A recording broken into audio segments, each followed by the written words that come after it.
बिस्मिल्लाहिर्रहमानिर्रहीम। अल्लाह के नाम से जो बहुत मेहरबान निहायत रहम वाला है।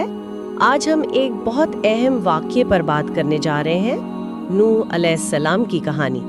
हमारे पास जो इस्लामी रिवायतें हैं, कुरान है, उनसे हम कोशिश करेंगे कि इसके अहम सबक मतलब सब्र, तौहीद, अल्लाह पर यकीन, इनको समझें। बिल्कुल। और ये सिर्फ एक तारीखी किस्सा नहीं है, ये तो आप समझे इंसानी हिदायत का एक बहुत बड़ा बाब है। हमारा मकसद यही है कि नूह अलैहिस्सलाम की वो लंबी दावत, उनकी कौम का वो इनकार और फिर अल्लाह का इंसाफ और उसकी रहमत, इन सबको हम समझ सकें। हाँ, तो चलिए शुरू करते हैं उस पॉइंट से जहाँ से मतलब गुमराही आई, शिर्क, अल्लाह के साथ शरीक करना। ये हुआ कैसे था? मैंने सुना है कि आदम अलैहिस्सलाम के बाद ये पहली बार हुआ था। जी हाँ, बिल्कुल। वाकया कुछ यूं है कि पैगंबर इदरीस अलैहिस्सलाम के बाद कुछ बहुत ही नेक अल्लाह वाले लोग थे दुनिया में। जब उनका इंतकाल हो गया तो लोगों को आप समझें उनकी याद सताने लगी, कमी महसूस हुई। बस यहीं पर शैतान को मौका मिल गया। उसने धीरे से वसवसा डाला कि भाई इन नेक लोगों की कुछ यादगारें बना लो। यादगारें मतलब तस्वीरें या कुछ मूर्तियां टाइप? हाँ, शुरू में शायद तस्वीरें या निशानियां, ताकि उन्हें देखकर तुम्हें अल्लाह की इबादत का शौक पैदा हो, नेकी याद आए। तो इरादा शुरू में बुरा नहीं था। अच्छा, तो ये नेकी की मोहब्बत से शुरू हुआ मामला। जी, लेकिन शैतान का वार बड़ा महीन होता है। वो एकदम से शिर्क नहीं करवाता। पहली नस्ल ने तो सिर्फ यादगारें रखी, पूजा नहीं की, वो गुजर गए। फिर जब अगली नस्ल आई जिनको असल बात पता नहीं थी, तो शैतान ने उनको बहकाया। उसने कहा कि अरे तुम्हारे बाप दादा तो इन्हीं को पूछते थे, इन्हीं से मांगते थे। ओह, तो इस तरह से वो नेक लोग ही माबूद बन गए। बिल्कुल। और वो जो मशहूर 5 बुतों के नाम आते हैं, वद, सुवा, यगूत, यऊक, नस्र, सूरह नूह में भी जिक्र है। ये असल में उन्हीं नेक लोगों के नाम थे। तो नेकी की मोहब्बत से शिर्क की बुराई पैदा हो गई। सोचने वाली बात है, मतलब अच्छी नीयत भी अगर इल्म न हो तो गुमराह कर सकती है। तो इसी माहौल में फिर अल्लाह ने नूह अलैहिस्सलाम को भेजा। जी, उनको नबी बनाकर भेजा ताकि वो लोगों को वापस तौहीद की तरफ, एक अल्लाह की तरफ बुलाएं। और उनका दावा 950 साल 950 ईयर्स, ये सोचना भी मुश्किल है। 950 साल। आप अंदाजा करें, कुरान बताता है कि उन्होंने दिन रात दावत दी, कभी छुपकर, कभी सबके सामने, हर मुमकिन तरीके से समझाया। लेकिन कौम का रवैया, इनकार, मजाक उड़ाना, धमकियां देना।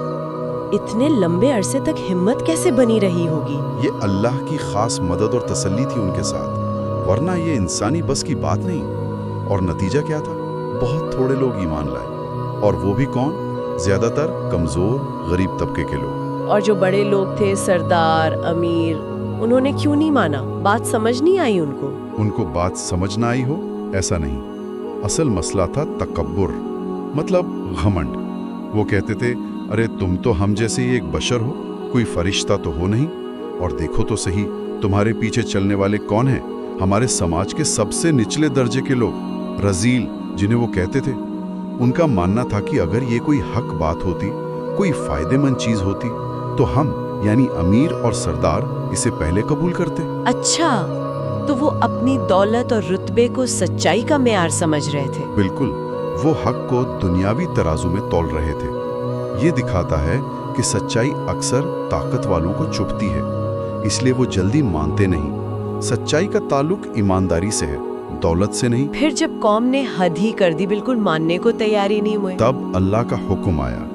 अल्लाह ने नूह अलैहिस्सलाम को बता दिया कि अब इनमें से कोई और ईमान नहीं लाएगा सिवाय उनके जो ला चुके हैं, और हुक्म दिया कि हमारी निगरानी में एक कश्ती बनाओ। कश्ती, वो भी उस जगह जहाँ आसपास पानी का नामो निशान नहीं था। जी हाँ, यही तो ईमान का इम्तिहान था।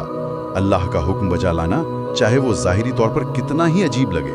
कौम के लोग मजाक उड़ाते थे, आते जाते कहते, लो भाई, नबी थे अब बड़े ही बन गए, ये कश्ती क्या रेगिस्तान में चलाओगे? लेकिन नूह अलैहिस्सलाम ने परवाह नहीं की। बिल्कुल नहीं, वो अल्लाह के हुक्म पर जमे रहे। यही तो इताअत है, अल्लाह की हिकमत पर भरोसा करना, भले हमारी छोटी सी अक्ल में वो बात ना आए। और फिर वो अजाब, तारीख का सबसे बड़ा सैलाब, जिसे तूफान नूह कहते हैं। हाँ, कुरान में उसका मंजर खींचा गया है। ऐसा सैलाब कि जैसे आसमान के दरवाजे खोल दिए गए हों और जमीन से पानी के चश्मे उबल पड़े हों।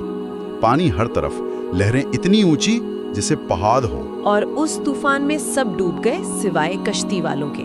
जी, हर जानदार चीज हलाक हो गई, सिर्फ वो बचे जिन्हें अल्लाह ने नूह अलैहिस्सलाम के साथ कश्ती में सवार होने का हुक्म दिया था, यानी ईमान वाले और हर किस्म के जानवरों का एक एक जोड़ा। अगवा क्या है? सूरह हूद में इसका जिक्र है। नूह अलैहिस्सलाम ने बेटे को आवाज दी कि बेटा आजा कश्ती में, लेकिन उसने इनकार कर दिया। उसने कहा मैं किसी ऊंचे पहाड़ पर चढ़ जाऊंगा, वो मुझे बचा लेगा। लेकिन अल्लाह के अजाब से कौन बचा सकता है? कोई नहीं। बाप की आंखों के सामने वो डूब गया।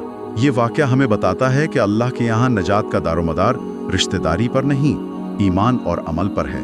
खून का रिश्ता काम नहीं आता अगर अल्लाह की नाफरमानी हो। ये तो बहुत सख्त सबक है, लेकिन इस अजाब में भी ईमान वालों के लिए रहमत थी। यकीनन अल्लाह ने अपने मानने वालों को, नूह अलैहिस्सलाम और उनके साथियों को और जानवरों को महफूज रखा। जब अल्लाह का हुक्म हुआ तो पानी थम गया, आसमान से बारिश रुक गई, जमीन ने पानी पी लिया और वो कश्ती जूदी नाम के पहाड़ पर जाकर टिक गई। फिर वो लोग कश्ती से उतरे। हाँ, अल्लाह की सलामती और बरकत के साथ शुक्र अदा करते हुए एक नई दुनिया में, नई जमीन पर। ये ईमान वालों के लिए उम्मीद है कि हर मुश्किल, हर तूफान के बाद अल्लाह की तरफ से आसानी और रहमत आती है। वो कभी अकेला नहीं छोड़ता। तो अगर इस पूरी कहानी का, इस पूरे वाक्य का निचोड़ निकालें तो वो क्या होगा? सबसे अहम पैगाम? मेरे ख्याल में सबसे पहला और बुनियादी पैगाम तो तौहीद है, सिर्फ एक अल्लाह की इबादत, हर तरह के शिर्क से पूरी तरह बचना। दूसरा, अल्लाह की तरफ बुलाने की अहमियत यानी दावत, और उस रास्ते में सब्र और इस्तिकामत। नतीजा फौरन मिले या ना मिले, अपना काम करते रहना, जैसे नूह अलैहिस्सलाम ने 950 साल किया। और तीसरा, अल्लाह के हुक्मों की पूरी पूरी पैरवी, चाहे दुनिया मजाक उड़ाए, चाहे हमारी समझ में ना आए।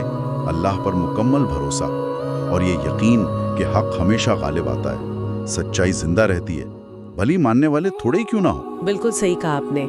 ये वाकई सोचने पर मजबूर करने वाली बातें हैं। तो सुनने वालों के लिए आज का सवाल शायद यही है कि नूह की कहानी में अल्लाह की इताअत का जो म्यार हमें दिखता है, वो बेमिसाल भरोसा, वो हर हुक्म पर अमल, क्या हम अपनी रोजमर्रा की जिंदगी में, अपनी छोटी बड़ी मुश्किलों में उस म्यार के करीब जाने की कोशिश भी करते हैं?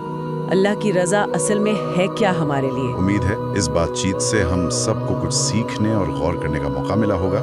ऐसी ही और कुरानी कहानियों और इस्लामी नुकात पर गुफ्तगू के लिए हमारे साथ जुड़े रहिएगा। हमें सब्सक्राइब करना ना भूलें। जज़ाकल्लाह खैर, सुनने का बहुत शुक्रिया।